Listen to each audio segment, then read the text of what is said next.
This is a CBS News special report. I'm Chris Van Cleve in Washington. We are about to receive a briefing from the president's coronavirus task force. The president has promised some news from the Food and Drug Administration, perhaps concerning a treatment for the virus. Let's listen into the briefing here as we watch as some members of the coronavirus task force have assembled there. Our Weijia Zhang is standing by outside the White House. Weijia? Yeah, Chris, we really don't know exactly what to anticipate in terms of what details the president or vice president has to offer until we hear them. But we know that Mr. Trump has been teasing some sort of FDA-related announcement that could potentially address a treatment for the coronavirus. People also want an update on what he talked about yesterday, which is some sort of swab test that people could administer themselves. Now, unfortunately, these are just ideas that he has put out there without any of those critical specifics to support them. And we really won't know what else the president will offer today. But certainly there are many outstanding questions. And I think what's on everyone's mind is some sort of update on the testing capacity in the U.S. Yesterday, even though these administration officials were asked to do that, we did not get a solid number even of how many they think have been tested. And of course, that's critical to be able to really have an idea of how this virus is spreading across the country. Chris. Conference, and I'll get to that toward the middle, but I have a few things to report, and want to thank you all for being here. And I have to say, I think with social distancing that the media has been much nicer. I don't know what it is, all these empty, these in-between chairs. You probably shouldn't have anybody sitting behind you either. You should probably go back, but I love it. It's so much nicer, but I shouldn't say that because you'll get me now. Thank you all for being here, and we continue our relentless effort to defeat the Chinese virus. Before I begin, I want to start by announcing that today we are bringing home another American citizen. It was a big thing, very big. Omar Fakouri is on his way back to the United States after being imprisoned in Lebanon since September of 2019. He's battling late-stage cancer. Mr. Fakouri will now be able to receive the much-needed care and treatment in the United States. We've been working very hard to get him freed, and he's finally able to have his entire family at his side.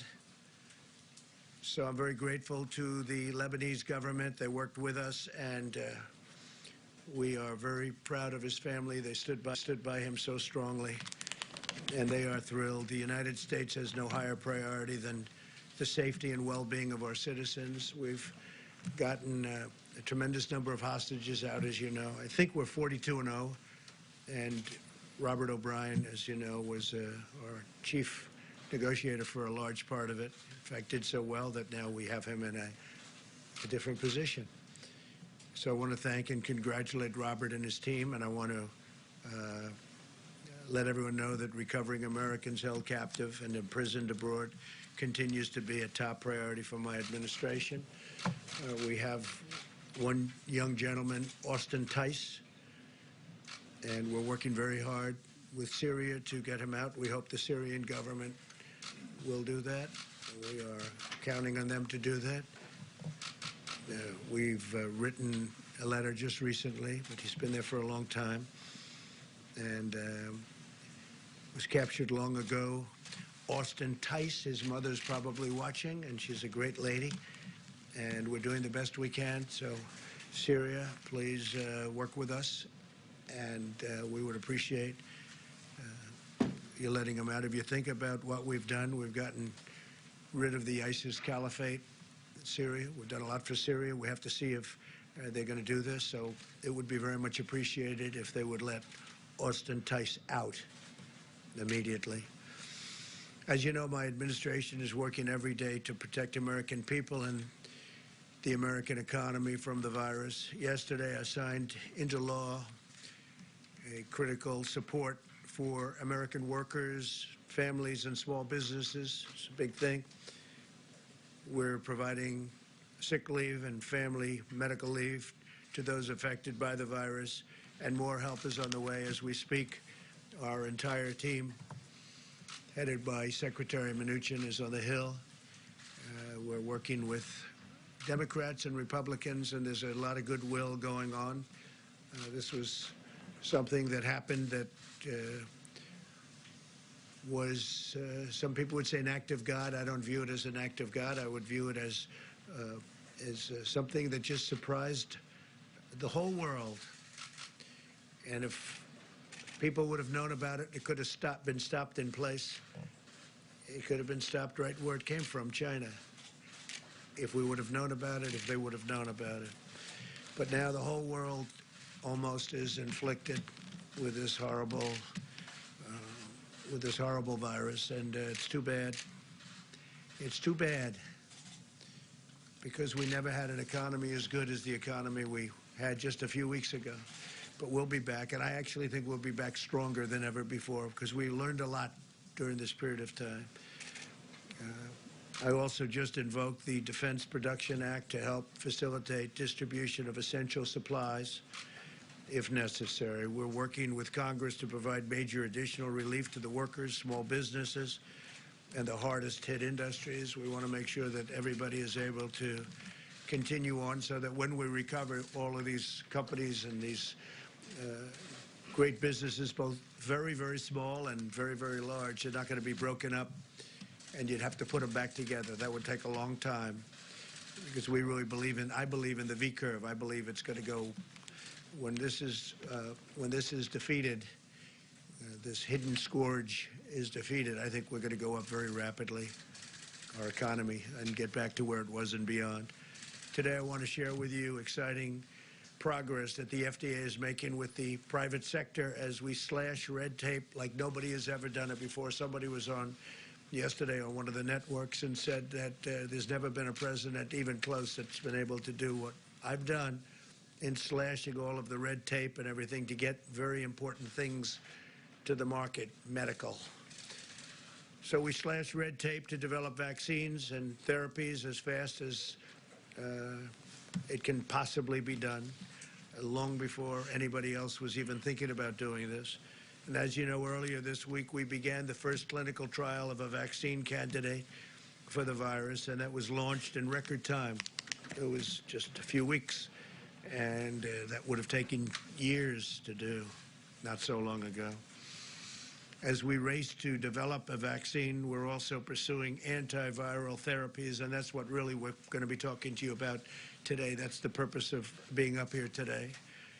And to me, that's even more important. The vaccine, by its nature, you have to have long tests, because you have to make sure what goes into somebody's body is not going to do destruction, do bad things. So you need long tests. And they're doing great with the vaccines, but it's still a long process. But the therapies are something we can move on much faster, potentially. And the treatments that will be able to reduce the severity or duration of the symptoms, make people better. Essentially, we're looking at things to make people better, or at the very earliest stages, they wouldn't even know they had it. And that's where I believe it's going to work even the best. The FDA Commissioner, Stephen Hahn, who's with us, he's fantastic.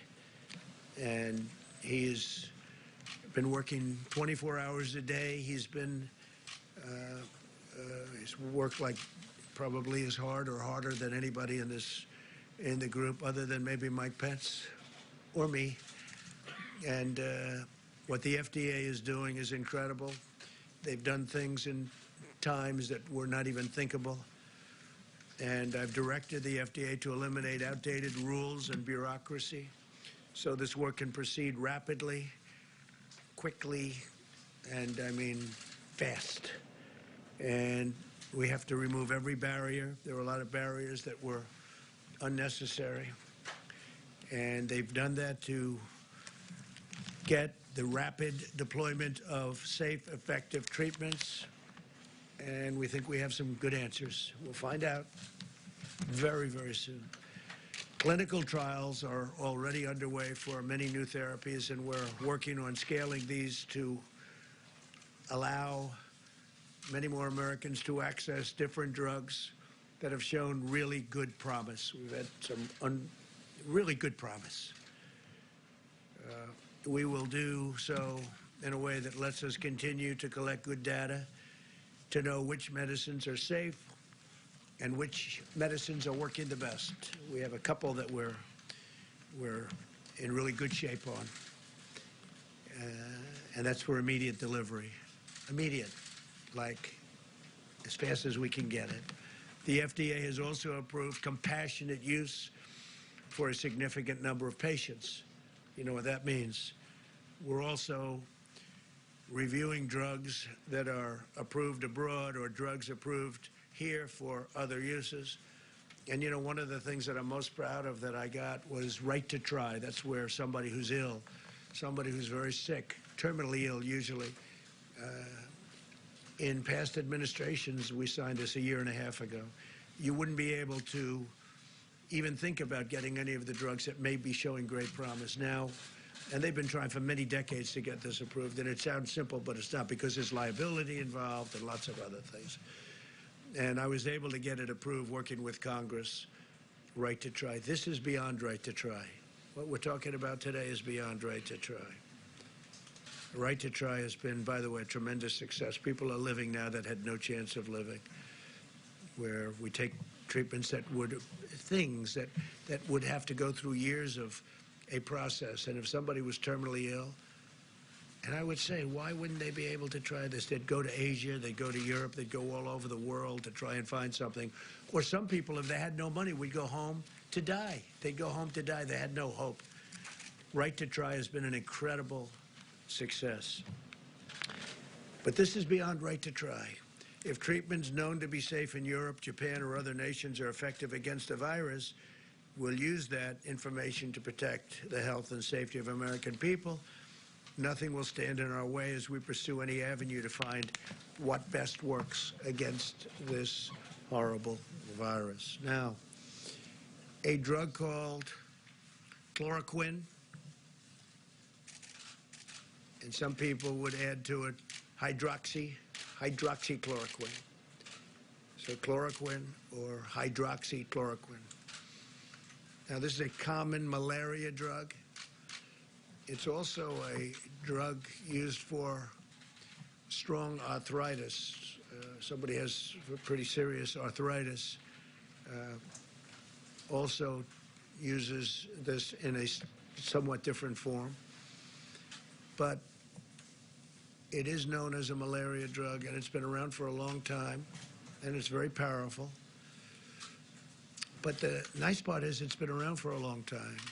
So we know that if things don't go as planned, it's not going to kill anybody. When you go with a brand new drug, you don't know that that's going to happen. You have to see, and you have to go long test. But this has been used in different forms, very powerful drug in different forms. And it's shown very encouraging, very, very encouraging early results. And we're going to be able to make that drug available almost immediately. And that's where the FDA has been so great. They've gone through the approval process. It's been approved. And they did it. They took it down from many, many months to immediate. So we're going to be able to make that drug available by prescription or states. I spoke with Governor Cuomo about it at great length last night. And he wants to be right on he wants to be first on line. And so I think that's there's tremendous promise based on the results and other tests. There's tremendous promise. And normally the FDA would take a long time to approve something like that. And it was approved very, very quickly, and it's now approved by prescription. Individual states will handle it. They can handle it. Doctors will handle it, and I think it's going to be. I think it's going to be great. Then we're quickly studying this drug, and while we're continuing to study it, but the studying is going to be also done as it's given out to large groups of people, perhaps in New York and other places. We'll study it there. There are promising therapies produced by Gilead, and that's remdesivir, and that's a drug used for other purposes that's been out and said very good results for other purposes, but it seems to have a very good result having to do with this virus. And that drug also has been approved, or very close to approved in that case, by the FDA. And I can't tell you how much we appreciate what the FDA, these people are incredible patriots, and the job that Stephen Hahn is doing. Dr. Hahn was one of the most respected doctors in the country, by the way, where we took him. I said, "You sure you want to do this?" Now, we didn't know that this was going to be in the playlist, what happened here, but he really has stepped up to the plate. Wherever you are, where is he? You really have. I'd shake his hand, but I'm not supposed to do that. Get in a lot of trouble if I did that. But he's been fantastic, and I thank you, Doctor. He's going to speak right after I'm finished. So, Regeneron, again, is a company that's done fantastically well, as I understand, with Ebola and some other things. Great company. And they're looking at some very promising events also. So you have remdesivir, and you have chloroquine and hydroxychloroquine. So those are two that are out now, essentially approved for prescribed use.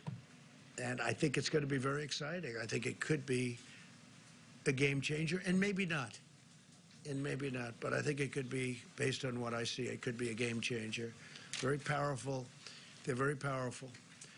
So I want every American to know that we're doing everything we can, and these actions are important next steps. I mean, for the FDA to act the way they acted with this kind of speed is an incredible thing. Normally they'd say, well, we can have it by next year, or we can have it in 2 years from now. You understand? This is the way. Normally it's like years and years and years. They had it immediately, based on the fact that it's been used for other things, totally unrelated things. We believe these therapeutics and others under evaluation right now will be able to provide relief to many Americans. We really hope that's going to be. This could be a tremendous breakthrough, And we will work toward a much-needed vaccine in the future, as I said. And what we're doing with the FDA is so exciting in so many other fields. So many things are happening. It's a very exciting time for medicine. And we appreciate that the American public has pulled together. They're really staying home. And I think there's tremendous spirit in this country right now. It's spirit like a lot of people have not seen. People have not seen anything like it for a long time. And that means Democrat, Republican, they're pulling together. I hope everything's going good on the Hill. Maybe I shouldn't say this until I check out what's going on, because you never know. But I think there's a great spirit where the Democrats, the Republicans, and everybody else are getting together, and they're trying to get things done. But most importantly, the American public has been incredible. We took the best economy we've ever had, and we said, stop. You can't work. You have to stay home. You know, there's never been a case like this. Normally, you pay a lot of money to get things going. Here's a case where we're paying a lot of money to stop things because we don't want people to be together so that this virus doesn't continue onward. So there's never been anything like this in history. There's never been. Nobody's ever seen anything like this. But we're doing the right thing. We have to get rid of. I mean, our big war is it's not a financial war. It's a war, and it's a medical war. We have to win this war. It's very important. With that, I'd like to just introduce Dr. Stephen Hahn. And again, I'd like to send back with Stephen our thanks to all of the people working in the FDA who are fantastic, talented people. We appreciate it very much, everything you've done, especially the speed that you got these two elements, these two very important drugs passed. Thank you very much. Thank you, Mr. President. I want to thank you for your leadership during this coronavirus outbreak, and thank you for the kind words about the FDA staff. We have 10,000 scientists, doctors, and others, and more than that, working around the clock to aid the American people in this fight against the coronavirus, and those words are very much appreciated, sir. Thank you. So before the President nominated me and I was confirmed as Commissioner of Food and Drugs, I was a cancer doctor. And I've sat across from countless number of patients and had to talk to them about their diagnosis and their treatment. And one thing that was really important is to provide hope. I have great hope for how we're going to come out of this situation. What's also important is not to provide false hope, but to provide hope. And as a doctor, that's the way I come to this. I'm speaking now to the American people as Commissioner of Food and Drugs, but that part of me has not left. Just look at the way the American people have responded to our calls for mitigation, for social distancing. The American people have great resiliency, and I'm so incredibly proud of how the American people have responded. As the President mentioned, he asked us to be aggressive, to break down barriers to innovation, and to accelerate the development of life-saving treatments. And we're doing that at the FDA. The FDA is committed to continuing to provide regulatory flexibility and guidance. But let me make one thing clear. FDA's responsibility to the American people is to ensure that products are safe and effective. And yet we are continuing to do that. Our folks and their tremendous professionals are working day and night to do this. You just can't even imagine how much they're working to provide this support for the American people, and I thank them. Since early January, long before the first domestic case, FDA began working in collaboration with CDC. I also want to note that we stood up an incident command group and have been focused on the coronavirus since the very beginning of this public health emergency. This is, in addition, an all-of-government and all-America approach, and I'll describe what I mean by that in terms of the development of therapeutics. An important part of that work is expanding the potential therapeutic options associated with coronavirus, and we've learned from our colleagues across the globe about this. But I want to focus on one thing. I was a cancer researcher before all this, and one thing I know about this great country of ours is that we have unbelievable innovators. We have people who every day, it's their job to develop treatments for all sorts of diseases. We are incredibly blessed as a country to have this. And as is true in any illness, these great American innovators, academia, private sector, they have engaged us about the best possible treatment options. We are looking at everything that's coming across our desks as possible treatment options for coronavirus. And we're extremely encouraged by the interest and the promise that we've seen from these great American innovators. Now again, we need to look at it. We need the data. We need the information to make the absolute best decisions for the American people. But I want to assure you, we have over 17,000 people at FDA who are doing this every day. We need to make sure that the sea of new treatments will get the right drug to the right patient at the right dosage at the right time. As an example, we may have the right drug, but it may not be in the appropriate dosage form right now, and that may do more harm than good. Those are the things that's our job to look at, and that's why it's really important we have these dedicated professionals looking at these aspects of therapeutic development. At the same time, we're also working through different mechanisms to actually get drugs into the hands of providers and patients. The President mentioned this, but one of the mechanisms is called compassionate use. Let me just tell you about this. If there's an experimental drug that's potentially available, a doctor could ask for that drug to be used in a patient. We have criteria for that and very speedy approval for that. The important thing about compassionate use, and that's what the President meant, this is even beyond right to try, is that we get to collect the information about that. Because one of the things, and our promise to the American people, is we will collect the data and then make the absolute right decisions based upon those data about the safety and efficacy of the treatments. We are working expeditiously, and we are working to make sure that these products are as safe and effective as they possibly can be. Let me tell you about a few things that we're currently working on. And this is a plan that was developed with many of the people at this table, our infectious disease experts on the task force. In the short term, we're looking at drugs that are already approved for other indications. So they're already approved, as the president said, for other diseases. As an example, many Americans have read studies and heard media reports about this drug chloroquine, which is an anti-malarial drug. It's already approved, as the president said, for the treatment of malaria as well as an arthritis condition. That's a drug that the president has directed us to take a closer look at as to whether an expanded use approach to that could be done to actually see if that benefits patients. And again, we want to do that in the setting of a clinical trial, a large, pragmatic clinical trial, to actually gather that information and answer the question that needs to be answered and asked and answered. Let me give you another example. There's a cross-agency effort about something called convalescent plasma. This is a pretty exciting area. And again, this is something that we have given assistance to other countries with as this crisis has developed. So FDA has been working for some time on this. If you've been exposed to coronavirus and you're better, you don't have the virus in your blood, we could collect the blood. Now, this is a possible treatment. This is not a proven treatment. Just want to emphasize that. Collect the blood, concentrate that, and have the ability, once it's pathogen-free, that is virus-free, be able to give that to other patients, and the immunoglobulins, the immune response, could potentially provide a benefit to patients. It's another thing that we're looking at. Over the next couple weeks, we'll have more information that we're really pushing hard to try to accelerate that. That's in the sort of more medium short term, and that'll be a bridge to other therapies that will take us 3 to 6 months to develop. And this is a continuous process. There is no beginning and end to each of this. This is, we're pushing this through. The other great thing about the great innovators of America, some of them tell us it's taken us years to develop therapies. They're looking at pushing that to the months period of time. And we're trying to provide them the regulatory flexibility, but at the same time, the scientific oversight to make sure that gets done in the best way possible for the American people.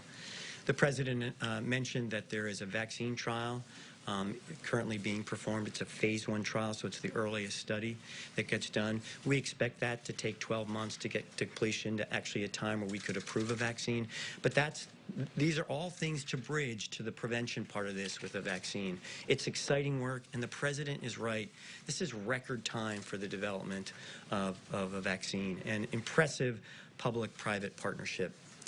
The FDA's efforts to facilitate the development of these products are focused on ensuring timely access while also meeting the agency's world-respected gold standard, relying on strong data from clinical trials to determine if an experimental or an off-the-shelf drug that's used for something else can safely and effectively treat patients. We want to assure the American people that FDA is all hands on deck, as the president mentioned, these efforts, and continue to work with interested sponsors to help expedite the work. We remain steadfast in helping to foster the development of safe and effective therapies for COVID-19. Thank you. Thank you, Doctor. Thank you very much. Mike? Talk about the masks. Thank you, Mr. President. The White House Coronavirus Task Force met this morning, and on this very first day of spring, we continue to make steady progress toward President Trump's objective not only to marshal all the resources of the federal government, every state government, every local health official, but also to harness the power of the American private sector, and activities over the last day reflect all of those priorities.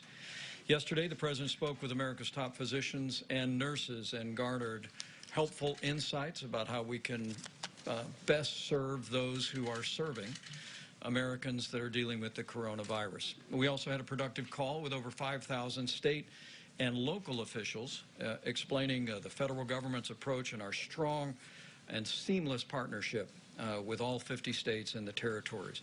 Last night, as you heard, the President signed the Family First Coronavirus Response Act, which provides free coronavirus testing, paid sick leave, family leave for caregivers, and food assistance for the needy, among a broad range of benefits. And today, as the President indicated, we expect that the Senate will begin work on an economic relief package.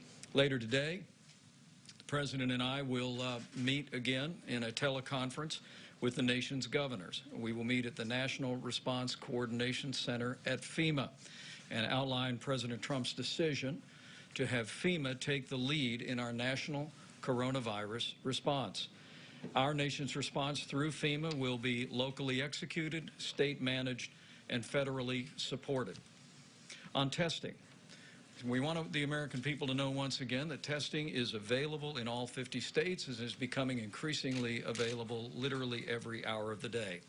Because of the public-private partnership that the President initiated several weeks ago with major commercial labs, I'm pleased to receive a report today that tens of thousands of tests are being performed every day. And with the passage of last night's legislations, state and private labs are now required by law to report all coronavirus testing directly to the CDC, which will give the American public and also give our researchers timely and important information. It's important for every American to remember that if you don't have symptoms, you don't need to get a test. We want to make sure that testing is available for people that are experiencing symptoms or have a genuine concern about having been exposed to someone with the coronavirus. Dr. Birx will address county-level data as well as the progress we've made on testing, and Americans can expect to see how an increased number of cases as our new testing system comes online should not be a cause of concern. She'll explain the importance of taking into account our new testing system as new data arrives over the next several days. On supplies, a priority the President has given to our task force, we continue to work with healthcare providers, businesses, and state leadership to identify available supplies, not merely in the federal stockpile, but much more importantly, available across the private sector. We're encouraged to see companies like Honeywell and 3M that I visited a few short weeks ago take advantage of the changes in the law last night that allow the sale of industrial masks directly to hospitals. Those companies have now greatly increased by the tens of millions their production of so-called N95 masks that will give our healthcare workers the protection that they need to minister to those that are dealing with the symptoms or the disease of coronavirus. Following the signing of last night's bill, all of those masks now have liability protection, and the companies can sell industrial masks to hospitals. It is encouraging, as we called out yesterday, to see construction companies all across America that are, as we speak, checking their supplies and donating those industrial masks to their local hospitals. And I know I speak on behalf of the President, who spent a lot of time as a builder, when we thank builders across America for partnering with our local healthcare officials. On the subject of ventilators, we're working with healthcare providers around America and suppliers. And we're encouraged to learn that we've literally identified tens of thousands of ventilators that can be converted to treat patients. And we remain increasingly confident that we will have the ventilators that we need as the coronavirus makes its way across America. But as we said before, we're all in this together. And before I step away and give the podium back to the President and to Dr. Birx, I want to call every American's attention again to the President's 15 days to slow the spread. We continue to hear one case after another, one city after another, where people are putting into practice the principles that the President outlined this Monday. And make no mistake about it, that while for the American people as a whole, the risk of serious illness remains low, these guidelines should be practiced by every American in every community, not only to lessen the spread of the coronavirus, but to protect the most vulnerable among us. And I think Americans from their hearts are not only practicing these principles of social distancing and avoiding social gatherings of more than 10 people, using drive-thrus at restaurants to protect their own health and the health of their family, but they're also recognizing that no American wants to inadvertently convey the coronavirus to someone for whom the consequences could be quite serious. At the President's direction, we'll continue to marshal all the resources of government at every level. We'll be reiterating that strong partnership with America's states this afternoon, with America's governors, pulling all of the private sector energy together, the innovation that you just heard described. I know on this first day of spring that we'll get through this, and we'll get through this together. Thank you, Mr. President. Thank you very much. Dr. Chris. Thank you. Thank you, Mr. President. So I know you're watching the data carefully. You can see the dramatic increases in the number of new cases based on our ability to test additional people. And this will continue over the next 2 to 3 days as we begin to have backlogs reduced of the testing. You all have heard the antidotes of people waiting 5 or 6 days for their test results. We are moving through all of that as well as testing individuals. I really want to applaud the frontline healthcare workers, the nurses and the doctors and the testers that have really prioritized, and the American people who have prioritized those with symptoms. The number of test positives is increasing. That is a dramatically important signature that everybody is doing their job. Those with mild symptoms are staying home, self-isolating. Those with serious symptoms are coming forward to getting testing. Our test positive rates are now into the 10 to 11% range. That still means that 90% of the illnesses out there, even the severe ones, are not COVID-19. I know many of you are looking at the state-level data. Still, over 50% of the cases come from 3 states. This is why we continue to prioritize testing in those states. In addition, 50% of the cases come from 10 counties.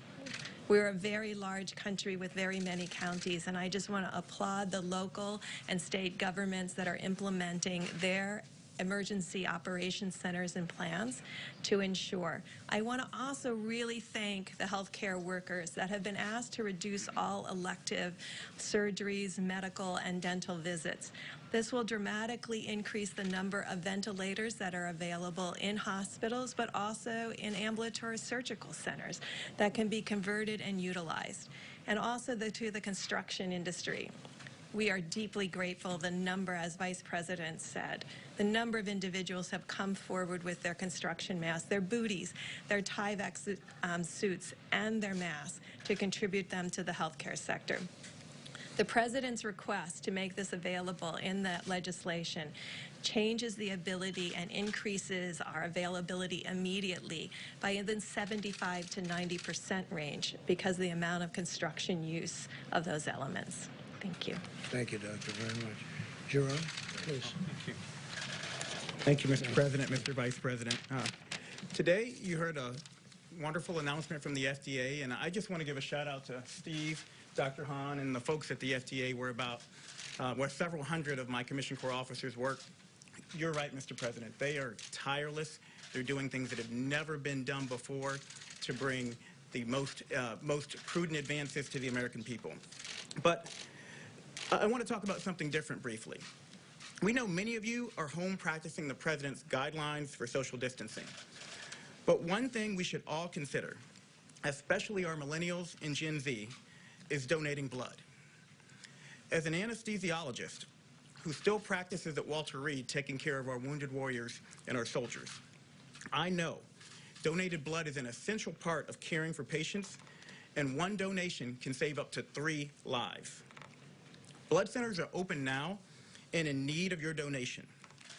I want America to know that blood donation is safe, and blood centers are taking extra precautions at this time based on new CDC recommendations, including spacing beds 6 feet apart, disinfecting surfaces between patients, temperature checking staff, and encouraging donors to make appointments ahead of time so we can space them out. Social distancing does not have to mean social disengagement. So give blood today. You'll feel good about it, and you'll be helping your country and your community during this crisis. And you might even save a life. Thank you, Jerome. Thank you. Mr. President? Yeah, please.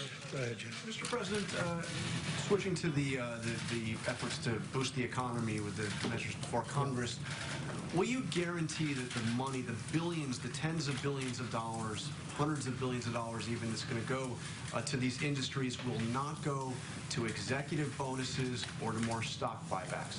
Well, we don't want that. In fact, some companies, as you know, did stock buybacks, and I was never happy with that. It's very hard to tell them not to, but I would tell them not to. I would say I don't like it for that reason. Some did, and it turned out that they could have waited a long time. They would have been much better off if they did. You can make it a condition of the bill. You can say that none of this money can go for that. I'm making, I mean, you know, it takes many, many people in this case to tango. But as far as I'm concerned, that conditions like that would be okay with me. John. Mr. President, if I could, a question for you and then a question for Dr. Hahn. You enabled, I guess is probably the best way to put it, the Defense Production Act yesterday, but you haven't pulled the trigger on it. No, because we hope we're not going to need that. You're getting a lot of calls on Capitol Hill from the Democratic leadership to pull the trigger on it. What's the rationale for not doing it? First of all, governors are supposed to be doing a lot of this work, and they are doing a lot of this work. The federal government's not supposed to be out there buying vast amounts of items and then shipping. You know, we're not a shipping clerk. The governors are supposed to be, as with testing, the governors are supposed to be doing it. We'll help out, and we'll help out wherever we can, and we can buy in volume, and in some cases, great volume. With the masks, as an example, which were really a problem. We have helped out, and there are right now millions of masks being made. But this is really for the local governments, governors, and people within the state, depending on the way they divide it up. And they'll do that, and they're doing a very good job of it. Where you have a problem with ventilators, we're working very hard trying to find. Nobody in their wildest dreams would have ever thought that we need tens of thousands of ventilators. This is something that's very unique to this, to what happened. Under what conditions would you put the Defense Production Act into action? Well, if we were desperately in need of something, and we frankly will know about that very shortly. We want to be ahead of, we don't want to do it as it happens, but before it happens. We're going to know a lot over the next 2 or 3 days. We'll know a lot. For Dr. President. Dr. Hahn, any idea when remdesivir will be available to the market? And are there any drugs in the pipeline that you believe could qualify for a treatment IND? So with respect to the first question, I'm prohibited by law to disclose confidential commercial information. What I can tell you is we're working very closely with the company on this, and we'll have additional information. They will relatively soon. Yes, there are drugs in the pipeline. We're looking at everyone. Everyone on this dais gets calls every day, as do all of our people at the FDA, about potential therapeutic options. We are looking at every single one of them. Okay. Mr. President, 2 questions for you. One on coronavirus, but just really quickly, are you confirming that Austin Tice is still alive? No, I'm not, but we're trying to find that out. This has been going on for years. Many years they've been trying to find Austin Tice. He was in Syria, as you know. His mother is an incredible woman. And I'm doing it for him, but I'm doing it for his mother. His mother's an incredible woman who's desperate to find her son. And I'm not confirming alive, but if he is alive, we would like very much to get him back quickly. Okay, and on coronavirus, speaking of shortages of supplies, the CDC has put out guidelines for hospitals that are dealing with a shortage of masks to use them beyond their shelf life, reuse them instead of getting new ones, and in a worst-case scenario, use a bandana instead of a mask. How is that acceptable at all? Well, I haven't seen that, but I will let Mike answer that question, Vice President. I'm happy to, Mr. President. I can't emphasize enough the incredible progress that was made with the passage of the legislation last night. The President had me go to Minnesota and meet with 3M that manufactures these N95 masks a few weeks ago. And we learned of their production at that facility of 35 million masks a month. Less than 5 million of those were qualified to be sold to hospitals. So the President worked with Republican and Democrat leadership. We've extended the liability protection. So now that all the industrial masks that are manufactured as N95s are now available to hospitals, and we're seeing a dramatic increase in production. Honeywell alone is repurposing a factory that was destined for Mexico to produce another 120 million masks per year. 3M is increasing output to 420 million masks per year. We've put a priority at the President's direction on making sure those that are providing healthcare services to America have the protection to keep themselves and their families safe. And with the legislation last night, with the incredible response among these great private sector companies, and as we mentioned repeatedly, with construction companies around America heeding the President's call to donate their industrial masks to hospitals, it's happening all over America. We know we'll meet that need. But when will those be ready? Isn't that kind of sad? Masks are being made, and when will they be ready, or at least we start getting them ready? Well, as I mentioned, 3M is increasing their output to 420 million a year. At production in January, they make 35 million per month at that facility, and we're prioritizing the distribution of those. But the other thing, and we'll emphasize this with governors this afternoon, is We're working with governors to make sure that the healthcare providers, the hospitals, and the clinics in their state are placing orders now that this tremendous increase in supply, particularly with industrial mass, is now available. We're going to make sure they understand that the supply has greatly expanded thanks to bipartisan legislation and the accomplishment of the president. And the response by these companies is making more masks available. And we're going to make sure healthcare providers are purchasing those. And the federal government will also make sure that our stockpile properly reflects those increases as well. So, on the president's question, when will those masks be ready for, because they need them like today? They're available now. The 3M facility that I was at told me that in January they went to full production on 35 million masks. The legislative change means that all 35 million of those that started to be produced at full capacity in January can now be sold to hospitals. That's the distinction here.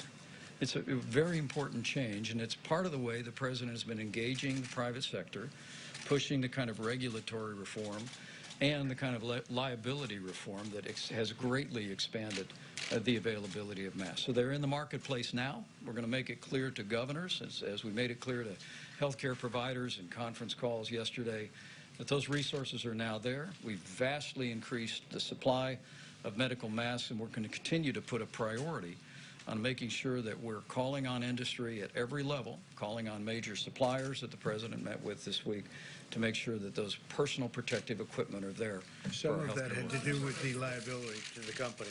They had a big problem with liability, and much of it had to do with the liability to the company.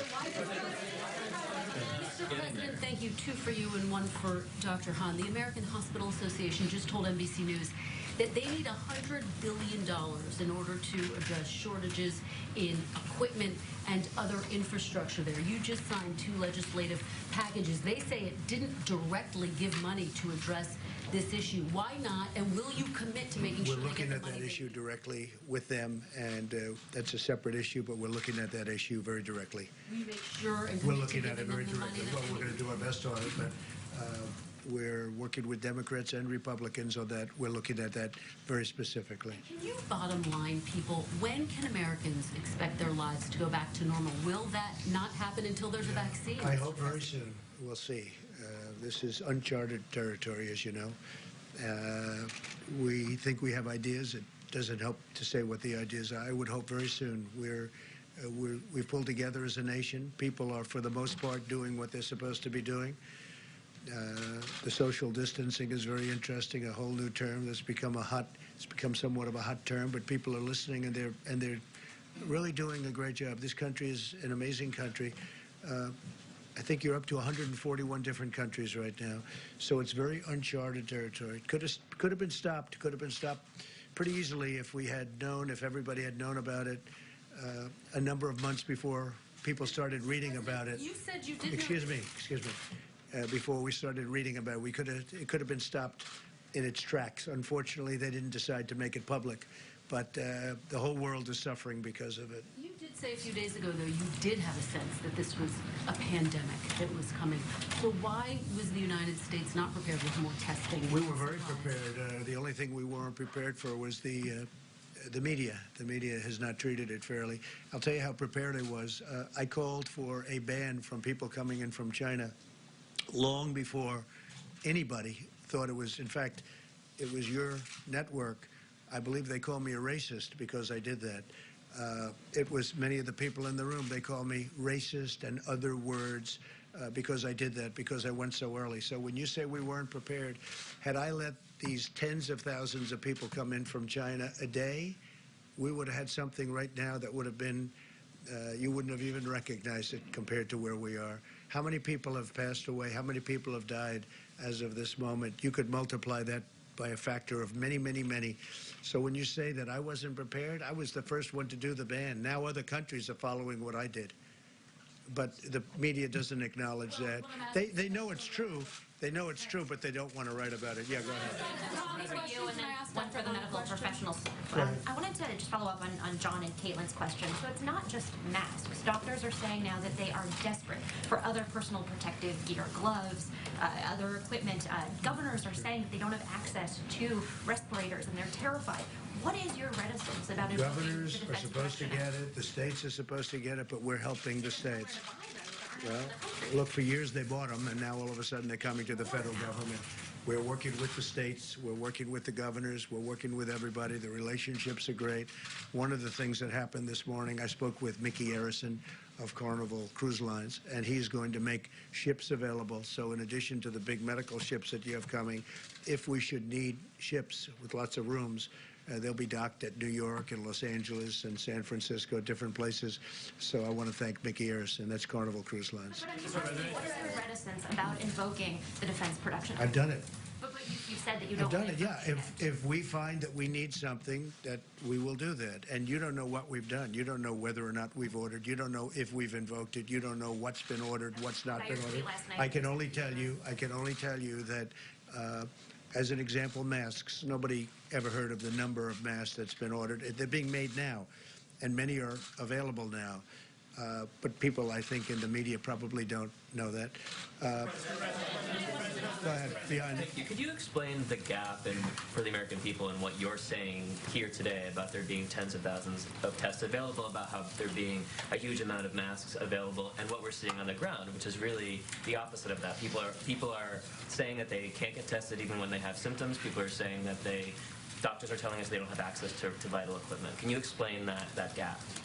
Well, I cannot explain a gap. I'm hearing very good things on the ground, and we're dealing with they had to ramp up. They had an obsolete system, and they had a system simultaneously that was not meant for this. It wasn't meant for this. Nobody knew there'd be a pandemic or an epidemic of this proportion. Nobody's ever seen anything like this before. I can tell you that what we're doing is we're working with local governments, with states, governors, even mayors, on getting them to be able to get what they need.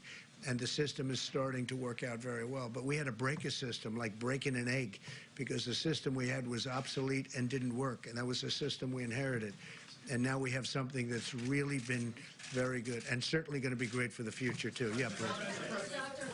Mr. President, there seems to be a backlash building among congressional Republicans and then your supporters about a corporate bailout. In particular, Senator Mike Braun said that this could harken back to 2008, where we're picking winners and losers, and he indicated that he and some of his colleagues may not be comfortable with that. What do you say to that? Well, we don't want to pick winners and losers. We want everybody to benefit. We want, I think, more than anything else, the workers to benefit. And sometimes for the worker to benefit, you have to go through the company because they have thousands of workers. And if the company goes out of business, no fault of their own, those workers aren't going to be able to receive a check. So we're look, our ultimate goal are the people. Our ultimate goal are the great people of this country. And we will have things worked out, I think, that are going to be very well. It's a very complex formula. You understand that. It's very complex. But it's working out. I think it's going to be very well. I think we're going to have pretty uniform support for it. Please. Mr. President, we're hearing the State Department is going to put out an advisory telling Americans not to travel overseas at all. Are you putting in an overseas travel ban? We're speaking with the State Department later. I can't say right now because I haven't had the meeting yet. Thank you, President Trump. I wanted to ask Dr. Hahn about today's announcement, if I could. Please. Dr. Hahn, thank you so much. I wanted to ask about Remdesivir, if I hope I pronounced that correctly.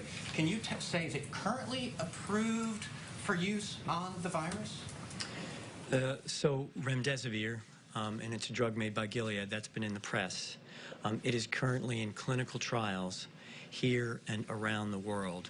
We have also made it available by that approach that I told you called compassionate use, where a doctor could ask the FDA for that. And the really positive thing about that gives it rapidly to a doctor and a patient, but it allows us to collect the data, because what we really need to do is understand what the data and science are in order to make the appropriate decision about safety and effectiveness. So how do you just make sure that it is safe? And I mean, is there any concern at all that it will be safe, considering that it's not going through the normal process and could potentially cause negative effects? Dr. Fauci earlier talked about we do not want to put out anything that could cause negative effects. Is there any concern about those kind of things with this drug? Yeah, thank you for that question, because I just want to be clear about this.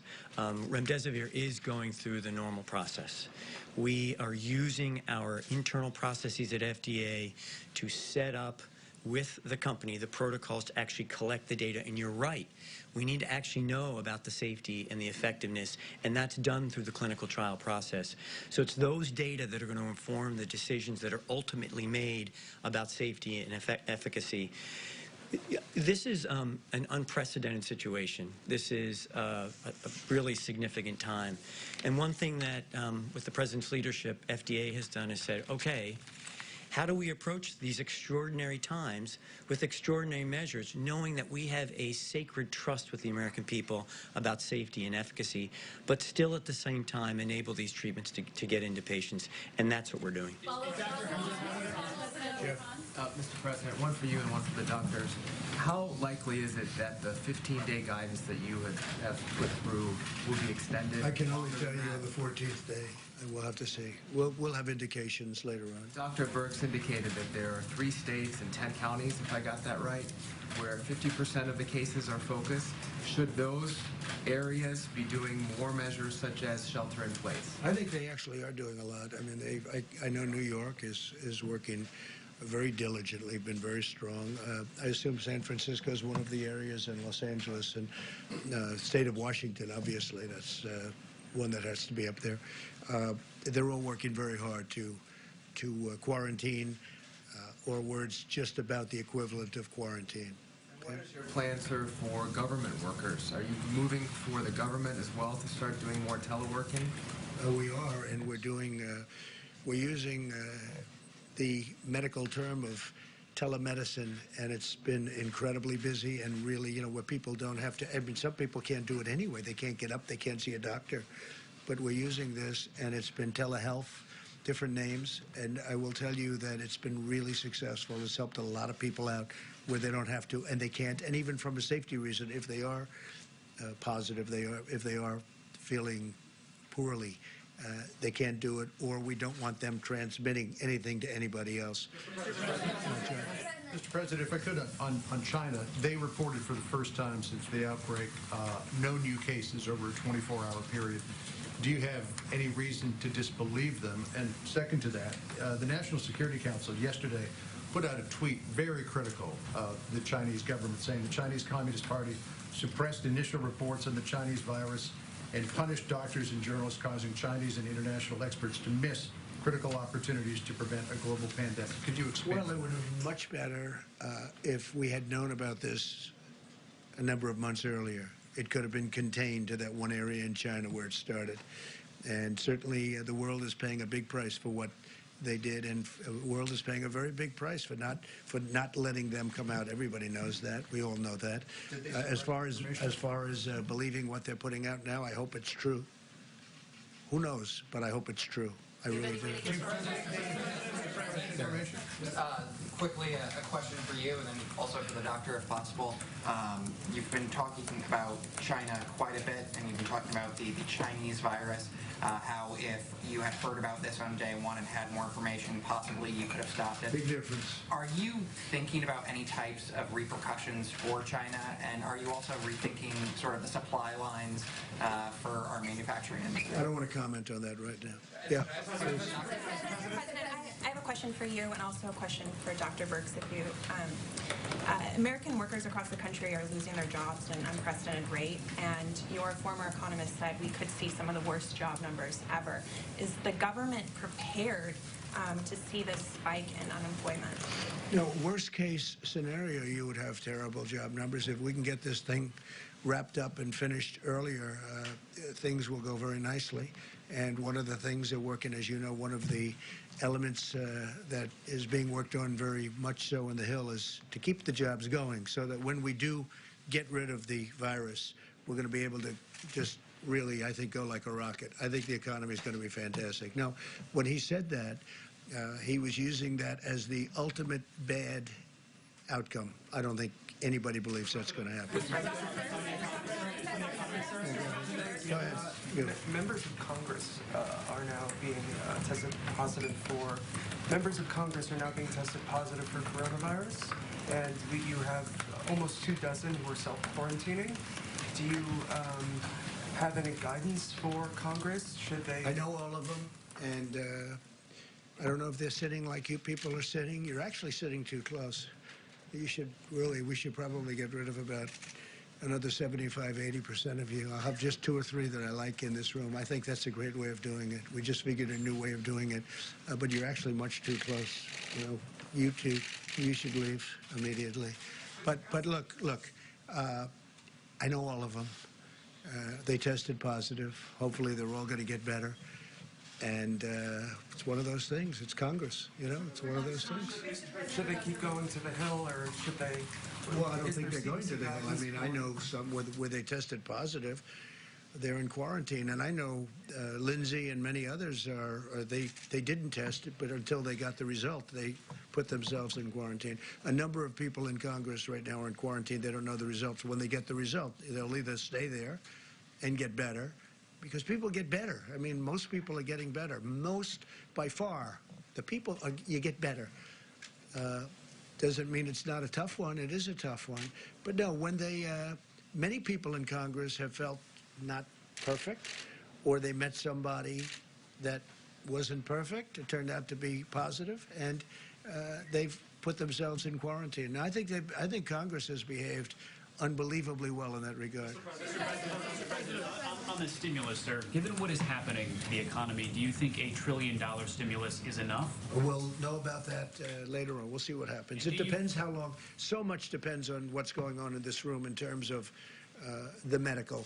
If we can stop it in its tracks, the virus, it's plenty. If we can't, we'll have to go back and talk. Do you support the idea of the government taking an equity stake in certain companies?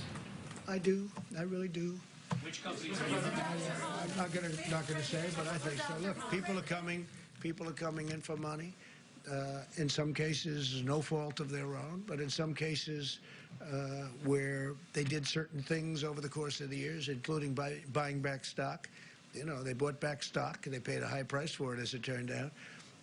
But maybe I view that as a little bit differently than somebody that didn't, than somebody that built plants all over the United States, of which there were plenty of them, too. Would you consider airlines or Boeing, or what are you thinking of? We will be helping the airline industry. We will be helping the cruise ship industry. We probably will be helping the hotel industry. We'll probably be where jobs are created. You don't want to lose industries like this. These are incredible industries. You can't lose them. So we'll be focused on many industries. And I have to say, I can't state it strongly enough, we will be helping small businesses. That's where it's complicated, because there's a lot of small, you know, that's the engine of the country. We will be helping small businesses. Dr. Hahn, Mr. President, 2 members of Congress that have tested positive for coronavirus. These will be votes that you need to pass this $1 trillion stimulus package for the economy. Do you expect this to slow down the delivery of checks for American families? And are you considering any executive action? There could be. We're looking at a couple of things that I could do. Hopefully we won't need it, but we can do. There's a lot of executive power. If we don't have to use it, that would be a good thing, not a bad thing. Yeah, please. Thank you, Mr. President. One for you, and potentially as well one for either Dr. Birch or Dr. Adams. Right now, the economy is essentially ground to a halt. Thanks for telling us. We appreciate it. Stores have closed. Travel has slowed down. Go ahead. What's the rest of your question? We know that. Everybody in the room knows that. The question is, how long should those who are either not working right now or business owners who have to make critical decisions, how long should they expect the state of affairs as it stands at this moment to play out? And for the doctors behind you. We'll be able to tell you that I think in the near future. We'll see where we're going. You're going to see numbers. You've seen the graphs. You're going to see numbers, and we'll be able to let you know. I will say that the American public has been incredible for the most part, not in all cases, but for the most part. So able to see what's happening over the next, as we say, we had a 15-day period. You'll be able to tell a lot in a week or so. Not everything, but we'll be able to see over a period of time. And for all the parents that are home right now, and this is a question for Dr. Birx or Dr. Adams, who are caring for their children and are curious as to when might my kids be able to go back to school, what do you think is a realistic timeline? Well, I think all of those decisions are made at the state and local government level, and each state and local government has handled it differently. That's why we put out from the president federal presidential guidance to every single person about what we think is important for the next 2 weeks. And as we look at that data, we'll be able to see if it's having an impact. I think you've all seen the modeling studies. Those were driven by the modeling studies showing that if you add these things together, they have a bigger impact than separately. And so those are part of the decision making. We had a whole group of modelers in yesterday. They're compositing all the data together to look at this carefully, because everyone has those same questions of what the impact will be and what pieces could essentially be removed and you still have the same level of impact in decreasing the spread of the virus. The absolute key to this, though, is every single American looking at the president guidelines and taking it seriously. The acts of selflessness that I am seeing are so impressive across the board. But if even 10 or 15% of the population decides that what they're doing today is more important than the health and welfare of the rest of the Americans, they can spread the virus in a very strong way, because you know the level of contagion. Do you have a general timeline? And I have to say, if chloroquine or hydroxychloroquine works, or any of the other things that they're looking at that are not quite as far out, but if they work, your numbers are going to come down very rapidly. So we'll see what happens, but there's a real chance that they might work. Go ahead, please. In the back. Thank you so much. What is your message for some leaders in Latin America, like the president of Brazil, who just on Sunday was taking photos with supporters and encouraging mass demonstration? And just yesterday, the president from Brazil said that we should not be surprised if we see him in the next few days in a crowded subway in São Paulo or in a bus in Rio, because he is the president and should be with the people. What do you think about that? What is your message? Well, he's a friend of mine, number one. And number two, we had dinner the other night, and everybody said he was positive, and he wasn't positive. He tested negative, so that was, I was quite happy when I heard that. But I have no message for him other than he's doing a good job in Brazil. He's doing a good job in Brazil, and he's very popular. How about encouraging mass demonstration at this moment? I can't tell you about that. I don't know about that. I have not heard that. He's doing a very good job. Brazil was very troubled before he got there, and the people love him, and it's popular. I think he's doing a very good job. Mr. President, there are Americans who were traveling abroad who were essentially stuck, unable to come home. We spoke to a group of 10 women who... Americans. 10, Where? Well, we spoke to 10 American women who are in Morocco, for instance. All the flights have been canceled. Their hotel is shutting down. They literally have no place to stay and no way to get home. They are asking you, they're asking the administration, the U.S. government for help. What can be done? We know about it. We have groups. We have a group of young people in Peru, and we're working on taking care of that with the military. So military evacuation? Yeah, we're looking to take, no, not evacuation. We're trying to get them out. And, they got caught. They were late with their flights. We gave them a period of time. They didn't make it, but we're looking to get them out with military, probably through the military. We have a group of young people, I think young men or young people, could be women also with them, from Alabama, the great state of Alabama, and they're in Peru, and we're working on that right now, trying to get them out. It's a large group. It's about 300. Well, we're going to work it out. Jeff? Mr. President, two sort of foreign policy-related questions. In your talk with the G7 leaders earlier this week, did you discuss together ending or postponing the Olympics? Yeah, we did discuss it. As you know, Prime Minister Abiy was on the call, and that's a big decision for him, and we don't know what his decision is, but we'd live with his decision. It's a tough situation. They've done an incredible job. Japan has done an incredible job on building the venues, getting them built. You've seen so many Olympic venues that have been a disaster over the years, where they cost 5 times more than they were supposed to. They weren't ready in time. Japan has been just the opposite. They built it beautifully. They built it for what it was supposed to be built for. But then he got hit with the same thing that the rest of the world got hit with unexpectedly. He has told us that he has not made a decision as to what to do. And also on foreign policy, have you spoken to the leaders of Saudi Arabia or Russia and encouraged them to stop this glut of oil that is affecting the market? Well, the one thing I will tell you is that from the standpoint, you always get a little bit torn because, you know, until we became the leading producer, I was always for the person driving the car and filling up the tank of gas, and you'd have gasoline, and the prices were, if they were too high, I would always raise hell with OPEC. And I was always somebody that likes it. I never thought I'd see $22 and $24 and $28 a barrel, but that's what we have. And in one way, our consumer is very much helped. It's like a massive tax increase. That's bigger than any tax decrease that you could give. You know, we can give all these big tax cuts, but they're paying so little for gasoline. But on the other hand, it hurts a great industry and a very powerful industry. So I spoke with numerous people that have a lot to do with it, and we have a lot of power over the situation, and we're trying to find some kind of a medium ground. You know, it's very devastating to Russia because when you look, I mean, their whole economy is based on that, and we have the lowest oil prices in decades. So it's very devastating to Russia. I would say it's very bad for Saudi Arabia, but they're in a fight. They're in a fight on price. They're in a fight on output. And at the appropriate time, I'll get involved. Yeah. And forgive me if I missed it. What will the Carnival cruise ships be used for? Well, Mickey called up and he said, if you need them, and we haven't said yes, I'll call Governor Cuomo. I'll call Gavin Newsom, governor from California. I'll call a few of the other governors. Are going to bring it up today because we're meeting through telephone, telephonically, as they say, in a little while at FEMA. I'm going over to FEMA from here. You're thinking increased hospital beds? Well, you can increase places to stay. Let's say places to stay, if it works. I mean, you know, I don't know, maybe people won't want them, but he made the offer. It was a very generous offer. And he said that he has some ships that would be ideally suited for what we're doing. And certainly they have a lot of rooms. They're big and they have a lot of rooms. So we appreciate it from Carnival. At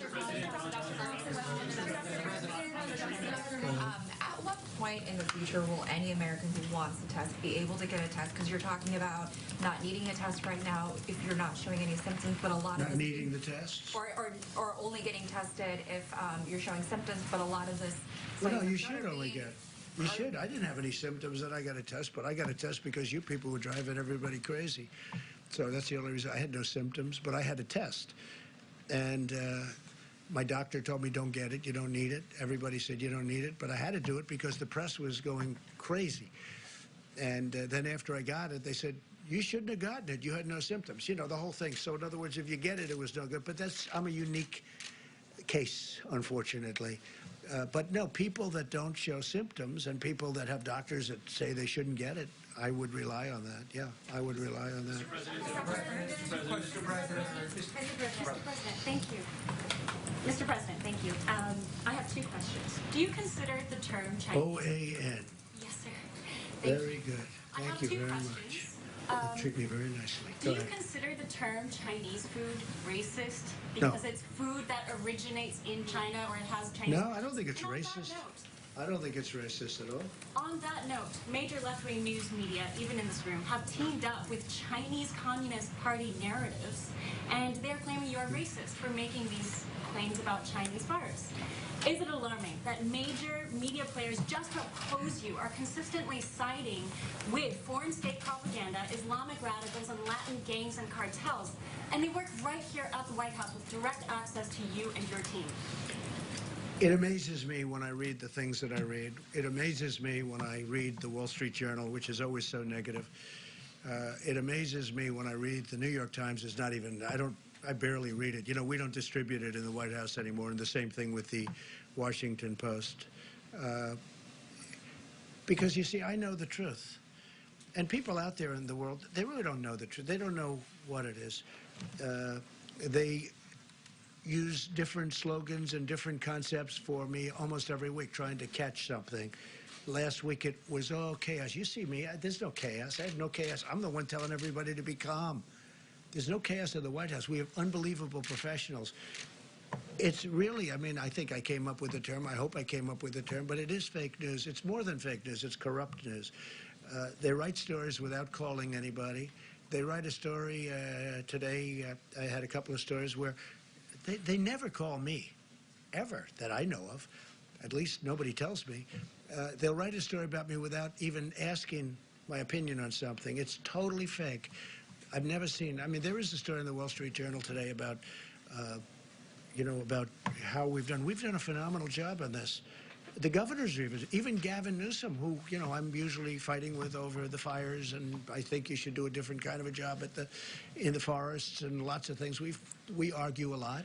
But Gavin Newsom's been very, very generous. Andrew Cuomo's been really very generous. I mean, they're saying we're doing a great job, and everybody's saying. But then you'll read this phony story in the Wall Street Journal, or the Washington Post is going wild lately. I don't know what happened to them. I guess something happened, like we don't call them back or whatever. But the Washington Post, these are very dishonest media sources. They're very dishonest. And you know what? Someday, hopefully in 5 years, I won't be here, and that'll be fine. I will have done, I think, a great job, because I don't think anyone's done as much in 3.5 years as I've done. I don't think, and the administration. This administration's done a great job. But the press is very dishonest. But more than dishonest, they're siding with state propaganda. Well, I think they do. I mean, they are siding with China. They are doing things that they shouldn't be doing. They're siding with many others. China's the least of it. So why they're doing this, you'll have to ask them. But if we had an honest media in this country, our country would be an even greater place. So, ladies and gentlemen, thank you very much. We are very excited about. Specifically what we talked about with the chloroquine. I think it could be something really incredible. It could totally depress the times that we had mentioned. Wait, excuse me. It could totally depress any time that we're talking about if it works. There are a lot of reasons that I have to believe. Again, Dr. Hahn is the expert, but a lot of reasons that I would have to think that it could have a very positive effect, or a positive effect. Maybe not very, but maybe positive. I think it's, to me, very, very exciting. And the beauty is, I think I can say this, Steve, the beauty is that these drugs have been out there. So the really danger part of the drugs, especially chloroquine, it's been out there for years. So we know it's something that can be taken safely. So it's very important. Go ahead. Dr. Hahn, can you just give a little bit more information about that, the process by which folks are going to be able to actually use these medicines? Because I believe there were at least 2 cited, maybe more. How quickly do you think people will be able to use them? And then if you can update us on the vaccine, I know it was fast-tracked the first day. Well, the President has asked us to expedite this. And what I want to assure you, because of the questions that were asked, we want to make sure that this is done well and right for the American people. The President is right. With an off-the-shelf drug, we do have a lot of information about the side effects of the drug, so that really helps in terms of expediting. But I want to assure you that we're working as quickly as we can. I don't want to speculate about a timeline at this point. With respect to vaccines, that's in phase 1 trial, as I mentioned. We're expecting that to proceed moving forward, and we're working with a number of different other companies about vaccine development. The President had noted phase 1 was fast-tracked. Is it possible phase 2 and phase 3 can be fast-tracked, that we might see a vaccine before that year? You said it could potentially be a year. This is a terrific question, and we are really trying hard at FDA to partner with great industry, great academic partners to do exactly that. No promises can be made, but one thing that we're doing is really working hard to fast track as much as possible. And they are. Dr. Hahn, on the antivirus, Dr. Hahn, on the payments, Mr. President. We're going to have other times to meet. We'll be meeting, hopefully not for very long. I mean, I would like to see this get cleared up, and we think to me, this was a very important conference, because I really think there's great potential here. And a lot of people are going to be trying it soon, like literally very soon, literally in a matter of days, if not sooner in some cases. It's already being experimented with, and there's been some very good results. We'll see what happens. But if we can be even partially right, maybe we'll be fully right, but even partially right on it, this whole subject becomes a much more pleasant subject. So thank you all, and we're going over to FEMA now. So I don't know who's going, but we're going to FEMA. We're going to be discussing with the governors and lots of other people. No, I think that's enough. Thank you. You have been watching President Donald Trump and his coronavirus task force briefing now for over an hour. Some potentially exciting news about treatments for the coronavirus. I want to bring in CBS News medical contributor Dr. David Agus, who can break this down for us a little bit. David, the president talked about two drugs.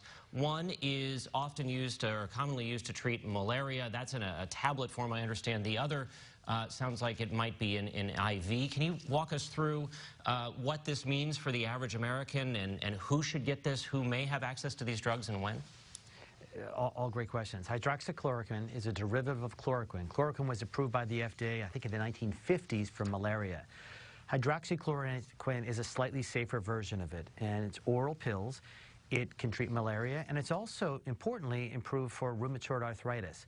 It's called Plaquenil is the brand name, and what it does is it blocks inflammation as well as having this antiviral properties.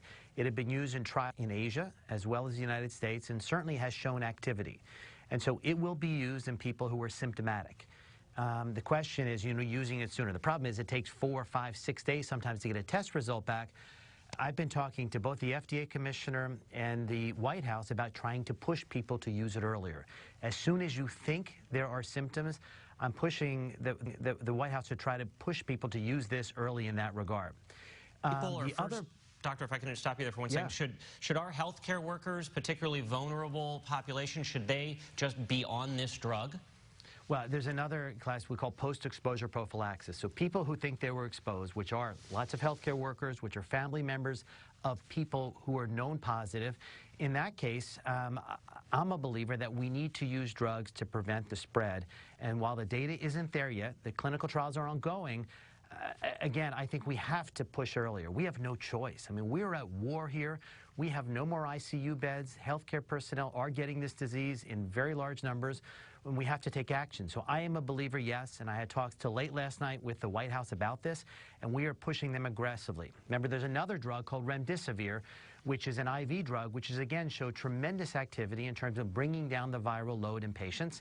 And this is not FDA approved yet, but hopefully will be in the near term. And again, we are pushing them to get that out there as quick as possible because we need an arsenal. Doctor, bottom line, when can Americans start getting access to these drugs?